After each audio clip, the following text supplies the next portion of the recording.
Rússia e Ucrânia. O que os movimentos do outro lado do globo afetam os mercados e o nosso bolso?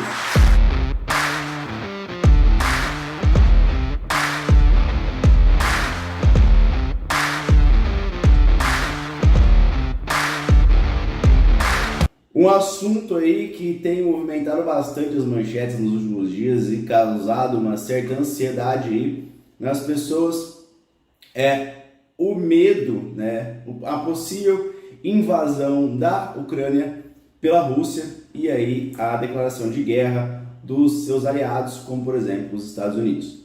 É um assunto bem complexo aí que envolve todo um contexto histórico geopolítico, mas que é importante aí eu trazer para poder dar uma contextualizada e trazer aí os impactos no nosso bolso. A Ucrânia é um país localizado em um ponto estratégico. Do lado do Oriente ela faz fronteira com a Rússia e do lado do Ocidente faz fronteira com o centro da Europa. Além de que ela tem uma vasta extensão territorial e é um importante produtor aí e exportador de commodities como gás natural, petróleo, milho e trigo. Hoje ela é independente, mas aí outrora fez parte da vastidão que foi a União Soviética e saiu e se tornou independente oficialmente em 1991. E esse talvez seja aí um dos motivos do conflito, pelo menos é o que diz Putin.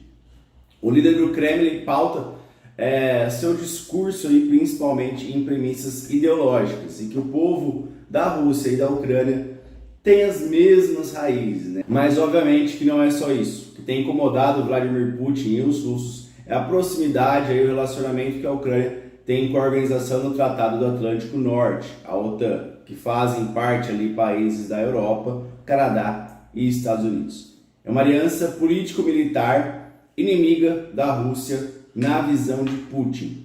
E que a Ucrânia entrando na OTAN seria possível aí os Estados Unidos colocarem mísseis ali na fronteira com a Rússia que poderiam acertar ali e atingir Moscou em poucos minutos. Praticamente aí está rolando a crise dos mísseis, né, da Guerra Fria que teve em Cuba em 1962. Todo mundo sabe que Vladimir Putin não é flor que se cheira, né? É um líder autoritário, persegue dissidentes, aí, envenena inimigos, controla a imprensa, enfim. Mas nem por isso que os Estados Unidos são os mocinhos. Pelo contrário, muitas vezes aí suas intervenções internacionais causam consequências ruins, mesmo que indesejáveis. Então essa história aí está longe de ser um Rock versus o Ivan Drago e a Ucrânia fazendo o papel do Apollo Creed. Enfim, durante o último ano aí tiveram movimentações de tropas da OTAN, da Ucrânia, exercícios militares ali na fronteira com a Rússia.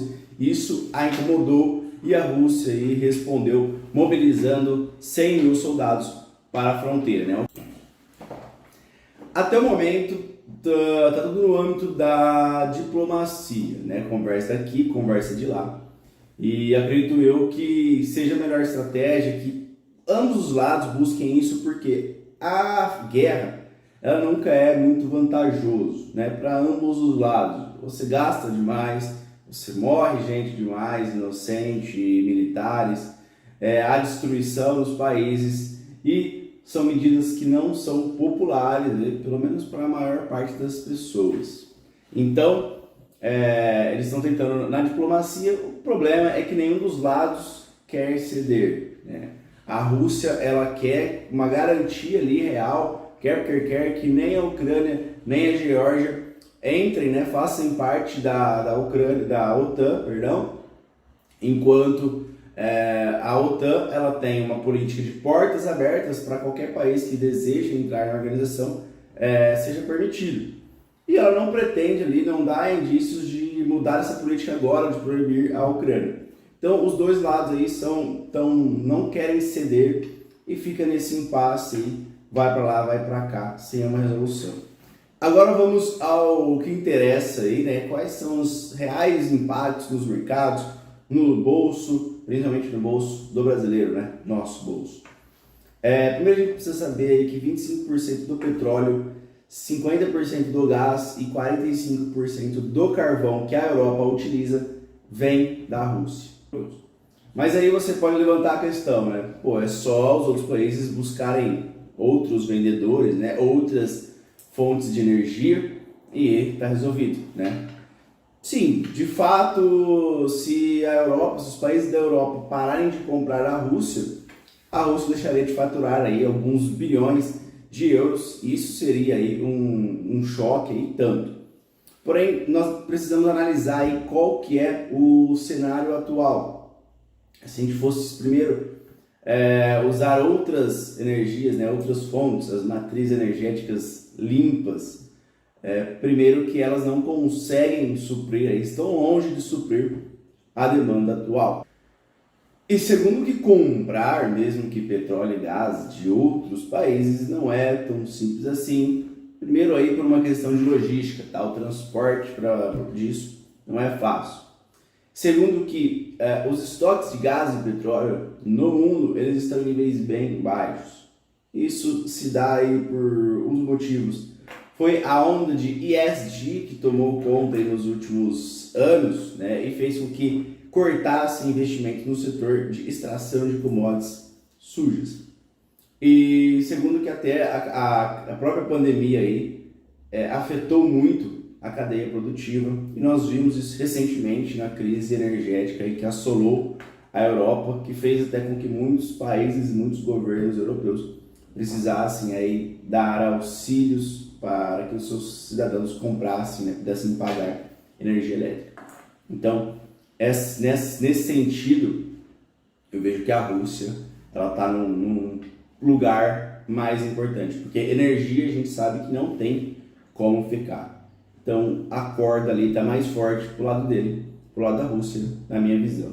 Tanto é que a Alemanha está numa sinuca de bico enquanto a essa questão energética. Recentemente foi terminado aí o gasoduto Nord Stream 2, que sai da Rússia, passa pelo Mar Báltico e chega ali no nordeste da Alemanha. O projeto ali tem grande vantagem para a Alemanha, já que essa importa 40% do seu gás da Rússia. E apesar de pronto, o gasoduto ele ainda não está operando, por conta aí de licenças e tudo mais, mas também os Estados Unidos está apontando como uma forma de sanção, como uma forma de pressão da Alemanha para a Rússia. Só que os alemães eles não estão muito animados com essa ideia, porque se por um lado eles são aliados da OTAN e dos Estados Unidos, né, e seguiriam com a ideia da sanção comercial e deixando de comprar o gás da Rússia, por outro lado é uma facilitação para eles e um gás aí mais barato, né? Então eles ficam ali em cima do muro. E para finalizar, a Rússia faz parte da OPEP+, ela é o mais ali do nome, que é a organização ali dos principais produtores de petróleo, é o cartel ali que controla quanto será produzido, quanto será extraído de petróleo, e isso acaba influenciando os preços da commodity. Então, qual que é a moral da história? Isso vai trazer mais volatilidade para o preço do petróleo, tá? Já estamos vendo isso. O preço subiu bastante nos últimos dias e tem muitas casas e muitas instituições financeiras já colocando, já trazendo uma expectativa de 100 a 120 dólares o barril. Imaginem um cenário aí do preço que nós já estamos tendo a gasolina hoje no Brasil. Imagina 100, 120 dólares o barril. Quanto chegaria essa gasolina? 10 reais o litro? Não sei. Isso aí já estamos numa pressão inflacionária grande. Isso aí complicaria ainda mais a situação, né, a vida não só dos brasileiros, mas como todo cidadão do mundo. E aqui no caso do Brasil, isso impactaria negativamente o IPCA e, por consequência, o Banco Central ele poderia tomar aí decisões de políticas monetárias que seriam mais nocivas ainda à economia. Mas isso aí é um vídeo para um assunto com outro vídeo. Não obstante, o gás natural aí também pode trazer pressões inflacionárias, não só para a energia do europeu, como também para o alimento do brasileiro. Os fertilizantes nitrogenados eles são obtidos a partir da transformação no gás natural. E como o preço do gás sobe, isso impacta também nos preços dos fertilizantes, como a ureia, né? E nós vimos isso aí recentemente, em 2021, com a alta dos preços, né? A ureia, um dos principais aí, fertilizantes nitrogenados, saltou de 250 para 900 dólares a tonelada. E isso faz com que o preço ali, o custo de produção acaba ficando inviável para o produtor, ele precisa ali rever as suas estratégias. Mesmo que a ureia tenha dado uma recuada recentemente, mas ainda em preços, em patamares elevados, um possível e um eventual conflito, esses preços poderiam estressar novamente e tornando ali inviável, como eu disse, mas fazendo com que os produtores ali tenham uma mudança na sua intenção de plantio. Ou seja, você preferir plantar uma outra commodity, né, um outro produto, que não vá tanto fertilizante nitrogenado, por exemplo, né, do que o milho que vai. Né? Então, você subindo, você aumentando a oferta de um produto em detrimento da diminuição de outro, você acaba estressando os preços, né, aumentando os preços desse que foi diminuído. No caso, estou usando aqui o exemplo do milho. Né? Você deixar de plantar milho para plantar soja, plantar trigo, plantar sorgo, e agora está entrando a safra nos Estados Unidos. E isso pode trazer impactos negativos ali na oferta global dos grãos. Talvez o milho não seja aí algo tão importante ali, tão relevante na sua dieta in natura, mas pode ter certeza aí que ele está envolvido ali em muitas cadeias produtivas e com certeza um aumento no milho, que já está ocorrendo inclusive, vai afetar aí outros produtos e o seu bolso também. E não para por aí. Outro fator que temos é a posição e importância dos dois países no oferecimento e na exportação de grãos. Tá? A Ucrânia ela é a terceira maior exportadora de milho do mundo e a quarta de trigo, sendo que a Rússia é a primeira de trigo. E em caso de conflito aí entre os dois países, né, um conflito armado, poderiam haver interrupções no fornecimento desses grãos aos outros países, né? E também haver sanções comerciais ao trigo da Rússia como forma de retaliação. Então, seja o petróleo, seja o gás, seja o milho, seja o trigo, direta ou indiretamente, esses produtos aí e muitos outros, eles já estão sendo afetados, seus preços, simplesmente por conta das tensões, das indecisões aí de conflito ou não. Imagina aí quem dirá se houver aí conflito de fato. Então, essa situação aí, ela já está trazendo e pode trazer ainda mais impactos negativos no nosso bolso. Mesmo aí nós achando que isso não tem tanta relevância. É isso aí, espero que tenham gostado do conteúdo, tenha feito sentido aí para o entendimento e compreensão de vocês. Peço aí que curtem o canal, curtem o vídeo, se inscrevam no canal e ativem as notificações e também compartilhem esse conteúdo para quem vocês acharem ser relevante. Valeu!